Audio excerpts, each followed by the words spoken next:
Meus queridos, que a paz do nosso Senhor e Salvador Jesus Cristo, que excede todo entendimento, esteja com você.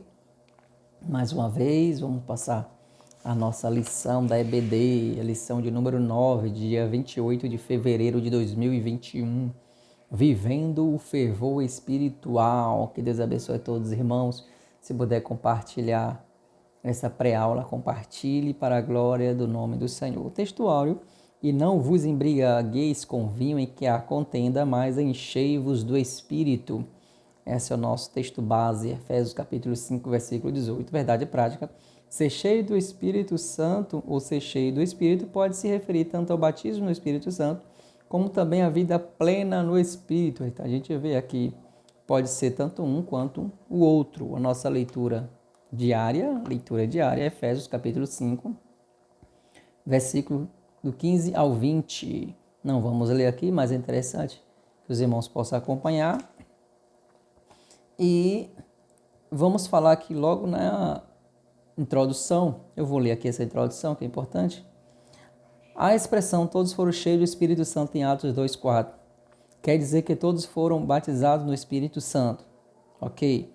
Isso já estudamos na lição 3, mas nela aprendemos igualmente que cheio do Espírito indica também viver a plenitude ou fervor do Espírito. Vamos analisar melhor essa parte da teologia pentecostal. O tópico 1 fala sobre a devoção, importância da devoção pela palavra e oração. O apego à palavra e o hábito de orar são indispensáveis à vida cristã. São práticas ensinadas ao povo de Deus desde o princípio, pois Deus fala por meio delas, tanto da oração quanto por meio da palavra. O subtópico 1 fala sobre devoção. Mas o que seria devoção? A nossa ideia de devoção é de apego, dedicação e zelo, como o nosso apreço pela oração, amor pela palavra e o apego ao jejum. Aqui o comentarista traz que leitura da Bíblia, oração e jejum são importantes exercícios espirituais na vida da igreja desde o princípio. Tudo isso é válido e espiritualmente salutar para a vida cristã, mas torna-se eficaz quando acompanhada de santificação e de humildade, prudência e sabedoria. Referência do versículo 15. A nossa prudência é para que essas práticas não venham a se tornar motivo de exibição. Vamos lá. Devoção, pode-se dizer também que devoção significa, além de apego, dedicação, zelo, prática constante. Eu preciso ter esta prática constante de estar me exercitando. Se eu estou fazendo o exercício, é para melhorar. Se é um exercício físico, é para melhorar meu corpo físico. Se é um exercício espiritual, era para dar condicionamento e fortalecimento à minha vida espiritual. E é por isso que eu coloco aqui como o tripé fundamental na vida de todo cristão, que é a leitura da palavra, a oração ao Senhor e o jejum. É o tripé fundamental e indispensável na vida de todo cristão. Todos aqueles que aceitam a Jesus, tanto os novos quanto aqueles mais antigos, nós precisamos entender que esta prática tem que ser constante em nossas vidas. Por isso que eu trouxe essa palavra de prática constante como sinônimo de devoção. Prática constante, devoção, é a nossa dedicação, o nosso zelo, o nosso apego pela palavra do Senhor, pela oração e pelo jejum, importantíssimo e indispensável na vida de qualquer cristão. Outro ponto, ele fala sobre a santificação e humildade, prudência e sabedoria. Claro que diante da oração, diante da leitura da palavra, nós ficamos mais sábios e vamos entender a vontade de Deus em nossas vidas. Assim, entender a vontade de Deus, nós nos dispersamos, nós nos afastamos de tudo o que prejudica a nossa vida espiritual. Diante das grandes dificuldades que encontramos no dia a dia. É por isso que esse tripé, a oração, a leitura da palavra e o jejum, tem que estar sempre de maneira constante em nossas vidas. O segundo subtópico, ele fala sobre a oração e a palavra. Vamos lá. Tem aquele jargão que todos nós conhecemos, que a oração é a chave da vitória. De fato, É através da oração que recebemos tanto a manifestação de Deus, recebemos as bênçãos do Senhor e através da nossa oração que Deus conhece todas as nossas necessidades. Se não tem oração, foi aqui o que a Bíblia nos ensina, isso, tornar conhecidas as vossas necessidades ao Senhor através da oração.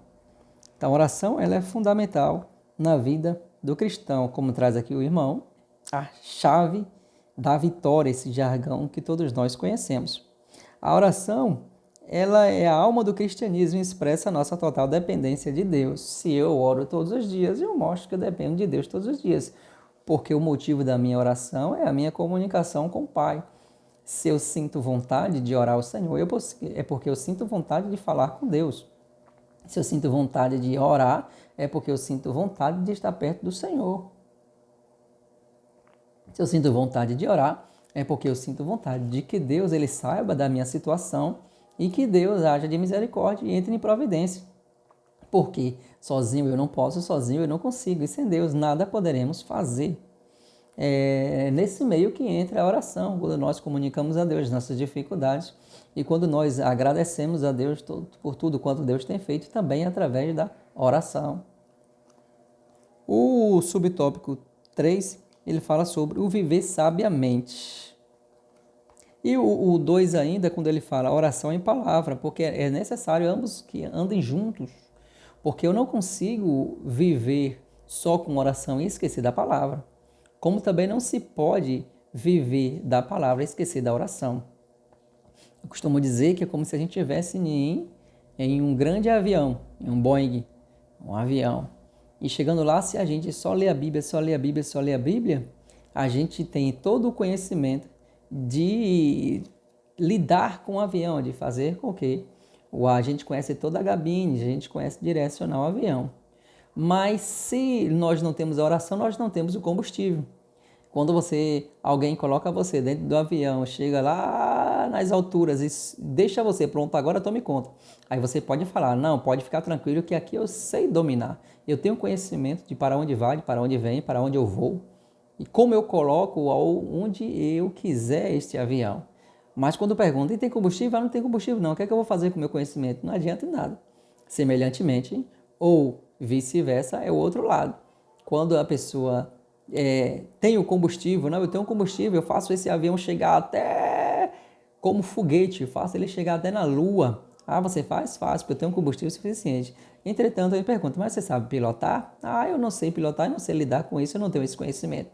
Então, tanto a oração quanto a leitura da palavra, os dois são fundamentais. A oração, ela é o combustível que nos leva, e o conhecimento da palavra é como nós lidamos com o avião, como nós sabemos direcionar o avião, se ir para um lado, se ir para o outro. Isso porque a palavra de Deus ela nos ensina a caminharmos. Quando chega a dizer, nos Salmos, lâmpada para os meus pés é a tua palavra e luz para os meus caminhos. Então, dentro do avião, não esqueça, se soltarem você lá, você está no ar no avião, você agora é o piloto. Saiba, tem que ter oração para manter o combustível e tem que ter o conhecimento da palavra para não se ficar perdido e, consequentemente, o avião cair. Essa é uma ilustração que vocês possam entender, espero que vocês tenham entendido. O outro ponto é o viver sabiamente. Esses exercícios espirituais devem ser colocados em prática no dia a dia, diferentemente dos nécios. Vede prudentemente como andais, não como nécios, mas como sábios. Aqui o nosso comentarista ele traz esse viver sabiamente como sábio. O Senhor Jesus até, ele coloca também aquela situação do louco e do sábio, e daquele homem prudente que edificou a sua casa sobre a rocha. E o louco, o nécio, não edificou a casa sobre a areia. Então veio os vendavais, as fortes chuvas e rompeu-se a casa caiu. Aquele que edificou a sua casa na areia, mas aquele que edificou a sua casa na rocha, ela permaneceu inabalável. Então este é o prudente que sabe qual é a vontade do Senhor e as pratica. Não, se eu sei qual é a vontade de Deus, eu tenho que praticar a vontade de Deus. O prudente, ele procura saber qual é o caminho do Senhor para que ele possa andar no caminho do Senhor. O prudente, ele procura entender qual é a luz para que ele possa andar na luz. Mas os nécios e o louco, ele não tem a perspicácia de busca deste caminho. O louco, ele vai para qualquer caminho, ele anda em qualquer lugar, ele vai para qualquer lugar, estar de qualquer jeito, porém, é o que o nosso irmão lhe traz aqui, que nós, os sábios, ele procura saber a vontade de Deus. Aqui ele diz aqui, ó, os nécios e insensatos acrescentam que esses não entendem, os nécios e insensatos, loucos, não entendem a vontade do Senhor. Então, devemos priorizar a vontade de Deus em nossas decisões, atitudes, e não focar as aparentes vantagens como faz o mundo. O modo de vida do crente não pode ser o mesmo padrão do mundo. Romanos capítulo 12, versículo 1. Nós não conformamos com este mundo e nós apresentamos o nosso corpo em sacrifício vivo, santo e agrado ao Senhor. Nosso culto racional. E com este mundo nós nos agradamos, porque nós estamos no mundo, mas não somos desse mundo. Nós vivemos no mundo, mas não somos desse mundo. Temos uma pátria, temos uma terra, temos uma morada preparada que o Senhor, ele tem nos preparado, segundo a tua graça, a sua graça e a misericórdia. O quarto subtópico fala remindo o tempo. O que seria esse remir o tempo? Remir o tempo, essa frase diz muito mais do que parece na primeira vista. O verbo remir significa comprar de novo, resgatar ou aproveitar o melhor possível. Eu vou pegar essa palavra aqui, essa frase como base, aproveitar o melhor possível, aproveitar as oportunidades. O crente sabe aproveitar as oportunidades para fazer a obra de Deus, falar de Jesus às pessoas que ainda não conhecem o Evangelho, porque os dias são maus. Então, remir o tempo. Como é que eu vou remir o tempo? Eu vou remir o tempo aproveitando todas as oportunidades que eu tenho. Se eu tenho a oportunidade de pregar a palavra, eu estou pregando. Se eu tenho a oportunidade de orar, eu estou orando. Se eu tenho a oportunidade de ler a Bíblia, eu estou lendo. Se eu tenho a oportunidade de louvar, eu estou louvando. Porque eu estou aproveitando o tempo que eu tenho. Aproveitando para quê? Para gastar em quê? No que é desnecessário? Não. Eu estou aproveitando o meu tempo para gastar todo o tempo que eu tenho em coisas que glorifiquem o nome do Senhor. Em tudo que eu faço, em todo o meu tempo, se eu busco usar este tempo para a glória do nome do Senhor, eu estou sendo um prudente, estou sendo um servo prudente, um servo que procura entender e obedecer entender qual é a vontade de Deus e, naturalmente, obedecer à vontade do Senhor. Que não adianta também simplesmente você conhecer qual é a vontade de Deus e não obedecê-la, e não fazer com que a vontade de Deus venha ser cumprida em sua vida. O tópico 2 fala sobre a importância em manter-se cheio do Espírito. A obra do Espírito Santo na vida do crente é dinâmica, ela não é estática, ela não é parada, ela é dinâmica, ela vai se renovando sempre. Significa reacender a chama do Espírito, não é simplesmente aquilo que muitas pessoas dizem, eu sou salvo para sempre. Não, ao contrário. Eu sou salvo hoje, necessito da minha salvação amanhã e necessito de novo no outro dia. E a Bíblia, ela reforça quando o Senhor Jesus disse que o reino de Deus é tomado à força.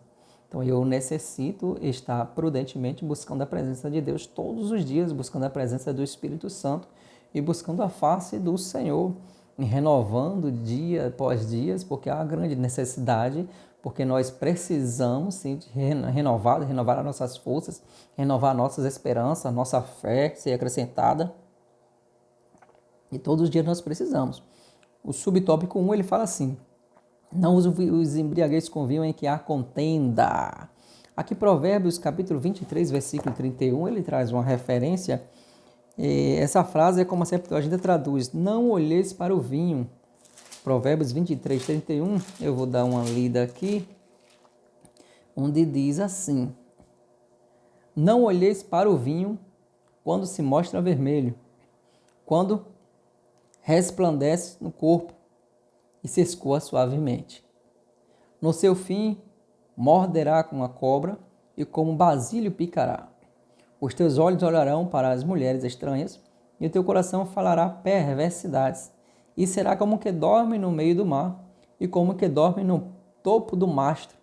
E dirás: espancaram-me e não me doeu, bateram-me e não o senti.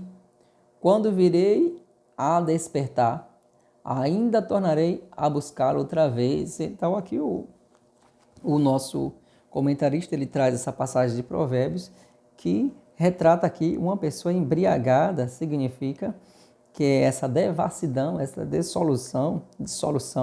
Esses termos são incompatíveis com a ética cristã. Então, este que possui esta situação de embriaguez, que eles cometem atrocidades. A passagem de Provérbios explica as consequências destrutivas da bebedeira e a compara com a picada de uma cobra. A palavra usada para contenda significa também devassidão e dissolução. Aqui o nosso comentarista ele traz que essa maneira de viver embriagado com o vinho traz um desastre para a vida, traz uma verdadeira catástrofe para a vida, tanto da pessoa quanto para aqueles que estão ao seu redor, principalmente da família e todos aqueles que estão ali bem próximo. E ele, quando ele traz aqui que a pessoa fica sem controle, que a pessoa, aí ele traz no versículo que nós lemos, e será como que dorme no meio do mar, e dirá, espancaram-me, mas não doeu, bateram-me e não senti. Então a pessoa fica fora de si, fica fora de controle, perde sua noção, porque está embriagado. Então, não vos embriagueis com este vinho da contenda, com esse vinho da devassidão, com esse vinho da dissolução, mas enchei-vos do Espírito.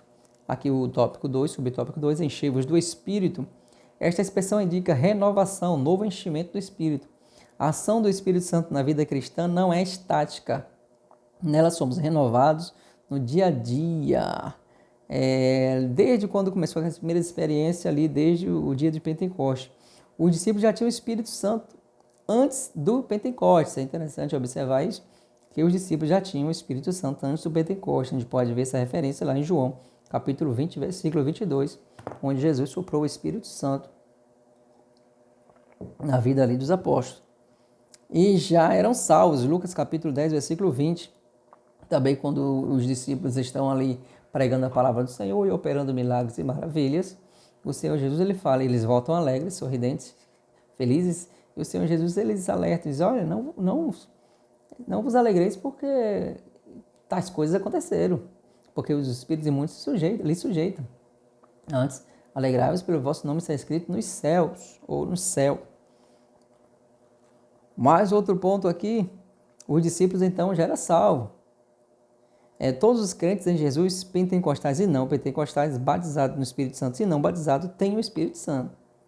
Ok. O apóstolo se refere à plenitude do Espírito em enchei-vos do Espírito, que é característica típica dos pentecostais, é a busca fervorosa do Espírito Santo. Subtópico 3, não confundir com o batismo no Espírito Santo. Aí ele traz que isso já foi estudado na lição de número 3, outras passagens cheias do Espírito Santo, diz respeito ao batismo, quando se fala em Atos capítulo 2, e todos foram cheios do Espírito Santo, e fala do batismo do Espírito Santo. Mas não é caso em Efésios capítulo 5, versículo 18, quando Efésios 5, 18 é o que nós lemos, e não vos embriagueis com vinho que a contenda, mas enchei-vos do Espírito Santo. Então é uma distinção entre esta passagem e a passagem ali de Atos capítulo de número 2. O batismo no Espírito Santo é uma experiência distinta da conversão. O significado da palavra e expressões bíblicas na Bíblia deve ser interpretada a toda luz do seu contexto. Observe na frase, então Pedro, cheio do Espírito Santo, lhe disse, em Atos 4, versículo 8. Pedro tinha sido batizado com o Espírito Santo. E logo depois veio essa expressão, que é essa dinâmica do Espírito Santo, que ele estava cheio do Espírito Santo. Tanto Paulo também, quando depois de ser batizado, ele receber ali a Ananias, né, que ora ali por ele, Paulo ali cheio do Espírito Santo. Ele fala já de alguém que já era batizado no Espírito Santo. E é evidente que cheio do Espírito Santo se refere à plenitude do Espírito. Então, cheio do Espírito Santo é a plenitude do Espírito Santo. Outro ponto é o tópico 3. Vigilantes contra a frieza espiritual. Esse é um tempo que nós vivemos nesse mundo, infelizmente, onde a ética e moral não existe mais, ética, principalmente a ética cristã. E até muitos meios, nosso meio, as pessoas têm desviado o caminho, desviado o foco em buscar a presença do Senhor e a face do Senhor. Difícil, então temos que andar vigilantes. Vamos ver aqui o tópico capítulo, o subtópico 1. Testemunho transbordante é um sinal evidente. Os cânticos são expressões de alegria e de louvor. Aqui é que o apóstolo apresenta pelo menos 3 características de alguém cheio do Espírito Santo. Aqui o nosso comentarista ele traz aqui como identificar uma pessoa ou alguém cheio do Espírito Santo. Aí ele traz aqui 3 pontos. O testemunho transbordante, a vida de gratidão e a submissão. Testemunho transbordante é um sinal evidente. Aqui os cânticos são expressões de alegrias de louvor a Deus, além da função de instruir a igreja. Os cristãos expressam por meio de hinos seus anseios, suas esperanças, aquilo que ele acredita estar inspirado na vida para personagens bíblicos e nas promessas divinas. Os salmos são os saltérios de Israel, o livro dos salmos, os quais o Espírito dava uma vida nova. Muitos deles são adaptados à música e ainda hoje no judaísmo e no cristianismo. O nosso irmão traz aqui que os cânticos espirituais, palavras não premeditadas, cantadas no Espírito durante a adoração, são um poderoso meio de edificação que contribui para a glória de Deus. Então, esse testemunho transbordante aqui através de louvor, através da adoração. Tem pessoas que você pode observar, quem sabe você já viu alguém que anda louvando, engrandecendo o nome do Senhor, bendizendo, dando glória, aleluia. Esse é um testemunho muito bom, é um testemunho aqui transbordante, que o cristão expressa por meio dos hinos. É interessante ter sim. O segundo ponto é dar graça em tudo. Essa é a vontade de Deus e deve ser a marca de todo cristão. Ser cheio do Espírito Santo, ser cheio do Espírito nos leva a uma vida alegre, dando sempre graças a Deus e ao nosso Pai. Em nome do nosso Senhor Jesus Cristo. O Espírito Santo nos capacita a levar uma vida de gratidão a Deus e ao Pai centrada em Cristo. Há diversas passagens tripartidas no Novo Testamento, onde o Espírito Santo aparece como Pai, o Espírito Santo aparece com o Pai, com o Filho. E a passagem que estamos analisando é uma delas. Então, tanto o Pai, o Filho e o Espírito Santo, a Trindade, o Trino, Deus Trino e Uno, aparecem em diversas partes da Bíblia.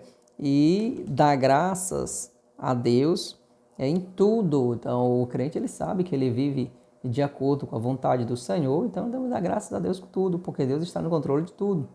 E se Deus está no controle de tudo, tudo que acontece é porque Deus permitiu. E se Deus permitiu, porque Deus quis. E se nós andamos não mais segundo as nossas vontades, mas segundo a vontade de Deus, o que é que se deve fazer?